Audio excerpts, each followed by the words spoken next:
झोपड़े के द्वार पर बाप और बेटा दोनों एक बुझे हुए अलाव के सामने चुपचाप बैठे हुए हैं और अंदर बेटे की जवान बीबी बुधिया प्रसव वेदना में पछाड़ खा रही थी।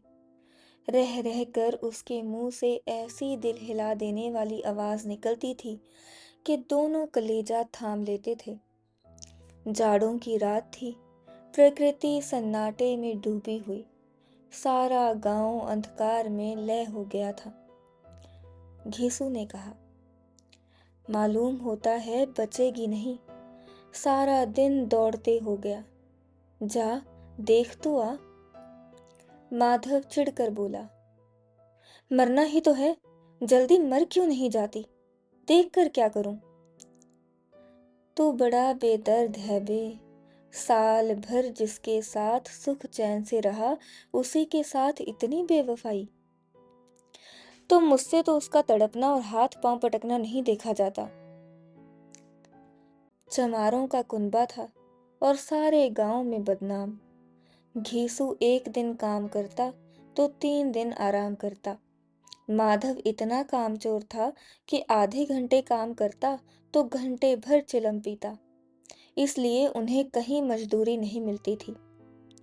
घर में मुट्ठी भर भी अनाज मौजूद हो तो उनके लिए काम करने की कसम थी।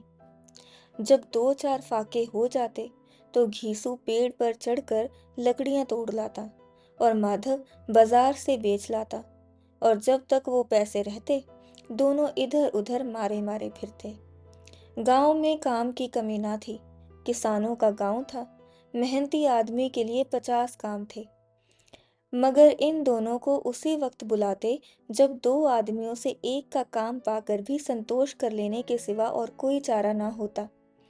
अगर दोनों साधु होते तो उन्हें संतोष और धैर्य के लिए संयम और नियम की बिल्कुल जरूरत ना होती। ये तो इनकी प्रकृति थी। विचित्र जीवन था इनका। घर में मिट्टी के 2-4 बर्तन के सिवा कोई संपत्ति नहीं। फटे चीथड़ों से अपनी नग्नता को ढाके हुए जिए जाते थे। संसार की चिंताओं से मुक्त, कर्ज से लदे हुए, गालियां भी खाते, मार भी खाते, मगर कोई गम नहीं। दीन इतने कि वसूली की बिल्कुल आशा ना रहने पर भी लोग इन्हें कुछ ना कुछ कर्ज दे देते थे। मटर आलू की फसल में दूसरों के खेतों से मटर या आलू उखाड़ लाते और भून भान कर खा लेते थे, या 10-5 ऊख उखाड़ लाते और रात को चूसते। घीसू ने इसी आकाश वृत्ति से 60 साल की उम्र काट दी और माधव भी सपूत बेटे की तरह बाप ही के पद चिन्हों पर चल रहा था, बल्कि उसका नाम और भी उजागर कर रहा था। इस वक्त भी दोनों अलाव के सामने बैठकर आलू भून रहे थे, जो कि किसी खेत से खोद लाए थे। घीसू की स्त्री का तो बहुत दिन हुए देहांत हो गया था। माधव का ब्याह पिछले साल हुआ था।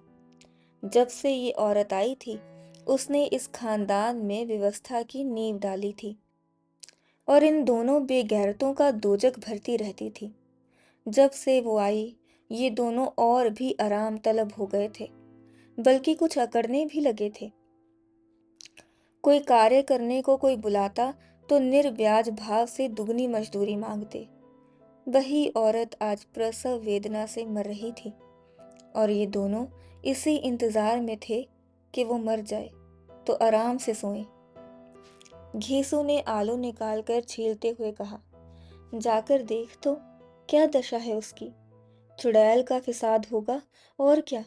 यहाँ तो ओझा भी 1 रुपया मांगता है।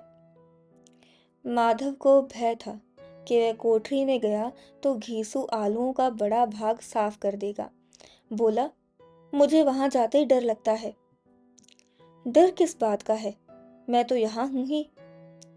तो तुम ही जाकर देखो ना। मेरी औरत जब मरी थी तो मैं 3 दिन तक उसके पास से हिला तक नहीं, और फिर मुझसे लज्जाएगी कि नहीं। जिसका कभी मुंह नहीं देखा आज उसका उगड़ा हुआ बदन देखूं। उसे तन की सुध भी तो न होगी। मुझे देख लेगी तो खुलकर हाथ पांव भी पटक ना सकेगी। मैं सोचता हूँ कोई बाल बच्चा हुआ तो क्या होगा। सौंठ, गुड़, तेल कुछ भी तो नहीं है घर में। सब कुछ आ जाएगा, भगवान दे तो। जो लोग अभी एक पैसा नहीं दे रहे हैं, वो ही कल बुला कर रुपए देंगे। मेरे 9 लड़के हुए, घर में कभी कुछ ना था, मगर भगवान ने किसी ना किसी तरह बेड़ा पार ही लगाया। जिस समाज में रात दिन मेहनत करने वालों की हालत उनकी हालत से कुछ बहुत अच्छी ना थी, और किसानों के मुकाबले में वो लोग जो किसानों की दुर्बलताओं से लाभ उठाना जानते थे, कहीं ज्यादा संपन्न थे, वहां इस तरह की मनोवृत्ति का पैदा हो जाना कोई अचरज की बात ना थी। हम तो कहेंगे, घीसू किसानों से कहीं ज्यादा विचारवान था, और किसानों की विचार शून्य समूह में शामिल होने के बदले बैठकबाजों की कुटिसम मंडली में जा मिला था। हाँ, उसमें ये शक्ति ना थी कि बैठकबाजों के नियम और नीति का पालन करता। इसलिए जहां उसकी मंडली के और लोग गांव के सरगना और मुखिया बने हुए थे, उस पर सारा गांव उंगली उठाता था। फिर भी उसे ये तस्कीन तो थी ही कि अगर वो फटे हाल है, तो कम से कम उसे किसानों की सी जी तोड़ मेहनत तो नहीं करनी पड़ती, और उसकी सरलता और निर्भीकता से दूसरे लोग बेजा फायदा तो नहीं उठाते। दोनों आलू निकाल निकाल कर जलते जलते खाने लगे। कल से कुछ नहीं खाया था, इतना सब्र ना था कि ठंडा हो जाने दे। कई बार दोनों की जबानें जल गई। छिल जाने पर आलू का बाहरी हिस्सा जबान, हल्क और तालू को जला देता था। छिल जाने पर आलू का बाहरी हिस्सा जबान, हल्क और तालू को जला देता था, और उस अंगारे को मुंह में रखने से ज्यादा खैरियत इसी में थी कि वो अंदर पहुंच जाए। वहां उसे ठंडा करने के लिए काफी सामान थे, इसलिए दोनों जल्दी जल्दी निगल जाते। हालांकि इस कोशिश में उनकी आंखों से आंसू निकल आते। घीसू को उस वक्त ठाकुर की बारात याद आई, जिसमें 20 साल पहले वो गया था। उस दावत में उसे जो तृप्ति मिली थी, वो उसके जीवन में एक याद रखने लायक बात थी, और आज भी उसकी याद ताज़ी थी। बोला, वो भोज नहीं भूलता। तब से फिर उस तरह का खाना और भरपेट नहीं मिला। लड़की वालों ने सबको भरपेट पूड़ियाँ खिलाई थी। सबको, छोटे बड़े सब ने पूड़ियाँ खाई, और असली घी की। चटनी, रायता, 3 तरह के सूखे साग, एक रसेदार तरकारी, दही, चटनी, मिठाई। अब क्या बताऊं कि उस भोज में क्या स्वाद मिला। कोई रोक टोक नहीं थी। जो चीज चाहो मांगो, जितना चाहो खाओ। लोगों ने ऐसा खाया कि किसी से पानी ना पिया गया। मगर परोसने वाले हैं कि पत्तल में गरम गरम गोल गोल स्वासित कचौड़ियां डाल देते हैं। मना करते हैं कि नहीं चाहिए, पत्तल पर हाथ रोके हुए हैं, मगर वो है कि दिए जाते हैं। और जब सबने मुंह धो लिया तो पान इलायची भी मिली, मगर मुझे पान लेने की कहाँ सुध थी। खड़ा हुआ न जाता था। चटपट जाकर अपने कंबल पर लेट गया। ऐसा दिल दरिया था वो ठाकुर।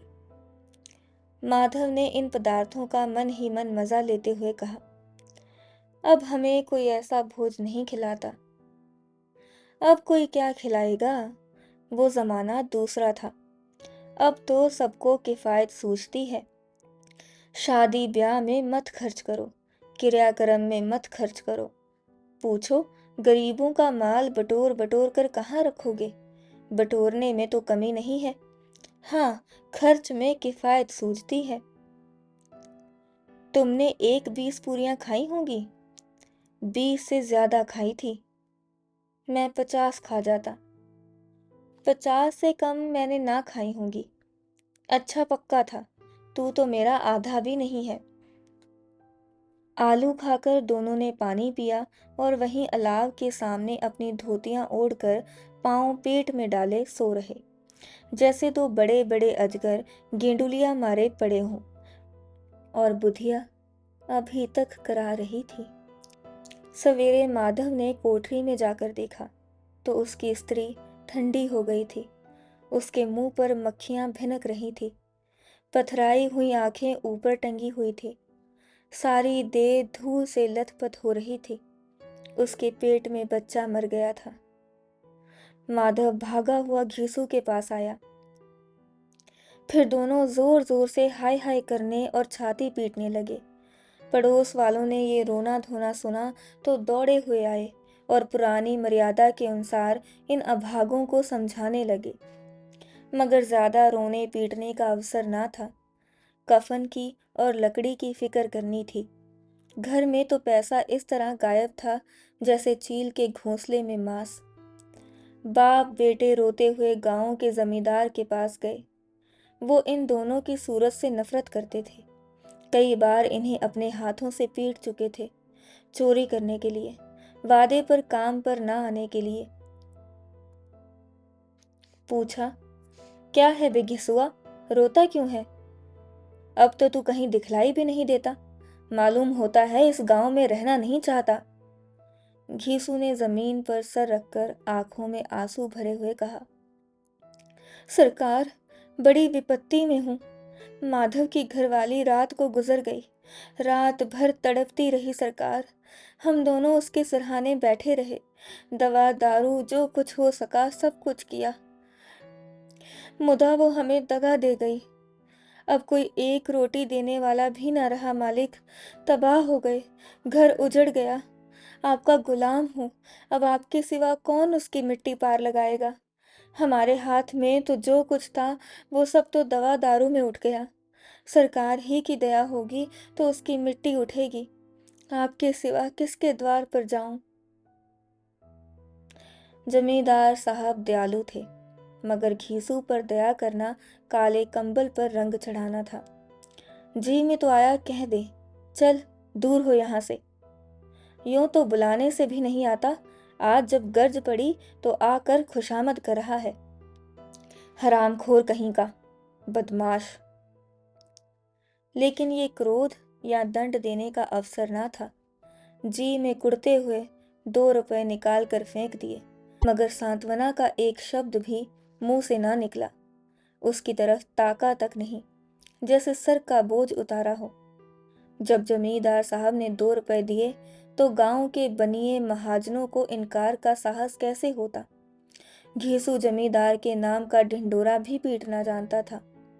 किसी ने 2 आने दिए, किसी ने 4 आने। 1 घंटे में घीसू के पास 5 रुपए की अच्छी रकम जमा हो गई। कहीं से अनाज मिल गया, कहीं से लकड़ी। और दोपहर को घीसू और माधव बाजार से कफन लाने चले। इधर लोग बांस वास काटने लगे। गांव की नरम दिल स्त्रियां आ आकर लाश देखती थी और उसकी बेकसी पर 2 बूंद आंसू गिराकर चली जाती थी। बाजार में पहुंचकर घीसू बोला, लकड़ी तो उसे जलाने भर को मिल गई है, क्यों माधव? माधव बोला, हाँ, लकड़ी तो बहुत है, अब कफन चाहिए। तो चलो कोई हल्का सा कफन ले ले। हाँ और क्या, लाश उठते उठते रात हो जाएगी। रात को कफन कौन देखता है? कैसा बुरा रिवाज है कि जिसे जीते जी तन ढांकने को चीथड़ा भी न मिले, उसे मरने पर नया कफन चाहिए। कफन लाश के साथ जल ही तो जाता है, और क्या रखा रहता है। यही 5 रुपए पहले मिलते तो कुछ दवा दारू कर लेते। दोनों एक दूसरे के मन की बात ताड़ रहे थे। बाजार में इधर उधर घूमते रहे। कभी इस बजाज की दुकान पर गए, कभी उसकी दुकान पर। तरह तरह के कपड़े, रेशमी और सूती देखे, मगर कुछ जचा नहीं। यहाँ तक कि शाम हो गई। तब दोनों ना जाने किस दैवी प्रेरणा से एक मधुशाला के सामने जा पहुंचे और जैसे किसी पूर्व निश्चित व्यवस्था से अंदर चले गए। वहां जरा देर तक दोनों असमंजस में खड़े रहे। फिर गीसू ने गद्दी के सामने जाकर कहा, साहू जी, एक बोतल हमें भी देना। उसके बाद कुछ चिखौना आया, तली हुई मछली आई और दोनों बरामदे में बैठकर शांति पूर्वक पीने लगे। कई कुज्जियां ताबड़तोड़ पीने के बाद दोनों सरूर में आ गए। घीसू बोला, कफन लगाने से क्या मिलता, आखिर जल ही तो जाता, कुछ बहू के साथ तो न जाता। अब आसमान की तरफ देखकर बोला, मानो देवताओं को अपनी निष्पापता का साक्षी बना रहा हो। दुनिया का दस्तूर है, नहीं लोग बांभनों को हजारों रुपए क्यों दे देते हैं? कौन देखता है परलोक में मिलता है या नहीं? बड़े आदमियों के पास धन है, फूके, हमारे पास फूकने को क्या है? लेकिन लोगों को जवाब क्या दोगे? लोग पूछेंगे नहीं कफन कहाँ है?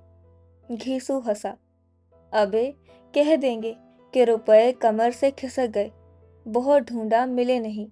लोगों को विश्वास ना आएगा, लेकिन फिर वही रुपए देंगे। माधव भी हंसा इस अनपेक्षित सौभाग्य पर। बोला, बड़ी अच्छी थी बेचारी, मरी तो खूब खिला पिला कर। आधी बोतल से ज्यादा उड़ गई। घीसू ने 2 सेर पूड़ियां मंगाई, चटनी, अचार, कलेजियां। शराब खाने के सामने ही दुकान थी। माधव लपक कर 2 पत्तलों में सारे सामान ले आया। पूरा 1.5 रुपया खर्च हो गया। सिर्फ थोड़े से पैसे बच रहे। दोनों इस वक्त इस शान में बैठे पूड़ियां खा रहे थे जैसे जंगल में कोई शेर अपना शिकार उड़ा रहा हो। ना जवाबदेही का खौफ था, ना बदनामी की फिक्र। इन सब भावनाओं को उन्होंने बहुत पहले ही जीत लिया था। घीसू दार्शनिक भाव से बोला, हमारी आत्मा प्रसन्न हो रही है तो क्या उसे पुण्य न होगा? माधव ने श्रद्धा से सर झुकाकर तस्दीक की, जरूर, जरूर से होगा। भगवान तुम अंतर्यामी हो, उसे बैकुंठ ले जाना। हम दोनों हृदय से आशीर्वाद दे रहे हैं। आज जो भोजन मिला वो कभी उम्र भर ना मिला था। एक क्षण के बाद माधव के मन में एक शंका जागी। बोला, क्यों दादा, हम लोग भी एक ना एक दिन वहां जाएंगे ही। घीसू ने इस भोले भाले सवाल का कुछ उत्तर ना दिया। वो परलोक की बातें सोचकर इस आनंद में बाधा न डालना चाहता था। जो वहां हम लोगों से पूछे कि तुमने हमें कफन क्यों नहीं दिया, तो क्या कहेंगे? कहेंगे तुम्हारा सर। पूछेगी तो जरूर। तू कैसे जानता है कि उसे कफन ना मिलेगा? तू मुझे ऐसा गधा समझता है? 60 साल क्या दुनिया में घास खोदता रहा हूं। उसको कफन मिलेगा और बहुत अच्छा मिलेगा। माधव को विश्वास न आया। बोला, कौन देगा? रुपए तो तुमने चट कर दिए, वो तो मुझसे पूछेगी। उसकी मांग में तो सिंदूर मैंने डाला था। कौन देगा? बताते क्यों नहीं? वही लोग देंगे जिन्होंने अब की दिया। हाँ, अब की रुपए हमारे हाथ ना आएंगे।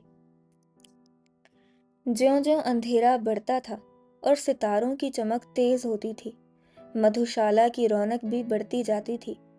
कोई गाता था, कोई डींग मारता था, कोई अपने संगी के गले लिपटा जाता था, कोई अपने दोस्त के मुंह से कुल्हड़ लगाए देता था। वहां के वातावरण में सरूर था, हवा में नशा। कितने तो यहाँ आकर एक चुल्लू में मस्त हो जाते थे। शराब से ज्यादा यहाँ की हवा उन पर नशा करती थी। जीवन की बाधाएं यहाँ खींच लाती थी और कुछ देर के लिए ये भूल जाते थे कि वो जीते हैं या मरते हैं, या ना जीते हैं ना मरते हैं। और ये दोनों बाप बेटे अब भी मजे ले लेकर चुस्कियां ले रहे थे। सबकी निगाहें इनकी ओर जमी हुई थी। दोनों कितने भाग्य के बली हैं। पूरी बोतल बीच में है। भरपेट खाकर माधव ने बची हुई पूड़ियों का पत्तल उठाकर एक भिखारी को दे दिया, जो खड़ा इनकी ओर भूखी आंखों से देख रहा था और देने के गौरव, आनंद और उल्लास का अपने जीवन में पहली बार अनुभव किया। घीसू ने कहा, ले जा, खूब खा और आशीर्वाद दे। जिसकी कमाई है वो तो मर गई, मगर तेरा आशीर्वाद उसे जरूर पहुंचेगा। रोए रोए से आशीर्वाद दो, बड़ी गाढ़ी कमाई के पैसे हैं। माधव ने फिर आसमान की तरफ देखकर कहा, वो बैकुंठ में जाएगी दादा, बैकुंठ की रानी बनेगी। घीसू खड़ा हो गया और जैसे उल्लास की लहरों में तैरता हुआ बोला, हाँ बेटा, बैकुंठ में जाएगी। किसी को सताया नहीं, किसी को दबाया नहीं, मरते मरते हमारी जिंदगी की सबसे बड़ी लालसा पूरी कर गई। वो ना बैकुंठ जाएगी तो क्या ये मोटे मोटे लोग जाएंगे, जो गरीबों को दोनों हाथों से लूटते हैं और अपने पाप को धोने के लिए गंगा में नहाते हैं और मंदिरों में जल चढ़ाते हैं। श्रद्धालुता का ये रंग तुरंत ही बदल गया। अस्थिरता नशे की खासियत है। दुख और निराशा का दौरा हुआ। माधव बोला, मगर दादा, बेचारी ने जिंदगी में बड़ा दुख भोगा, कितना दुख झेल कर मरी। वो आंखों पर हाथ रखकर रोने लगा, चीखें मार मार कर। घीसू ने समझाया, क्यों रोता है बेटा, खुश हो कि वो माया जाल से मुक्त हो गई, जंजाल से छूट गई। बड़ी भाग्यवान थी जो इतनी जल्दी माया मोह के बंधन तोड़ दिए। और दोनों खड़े होकर गाने लगे, ठगनी क्यों नैना झमकावे, ठगनी। पियक्कड़ों की आंखें इनकी ओर लगी हुई थी और ये दोनों अपने दिल में मस्त गाए जाते थे। फिर दोनों नाचने लगे, उछले भी, कूदे भी, गिरे भी, मटके भी, भाव भी बताए, अभिनय भी किए और आखिर नशे में मदमस्त होकर वहीं गिर पड़े।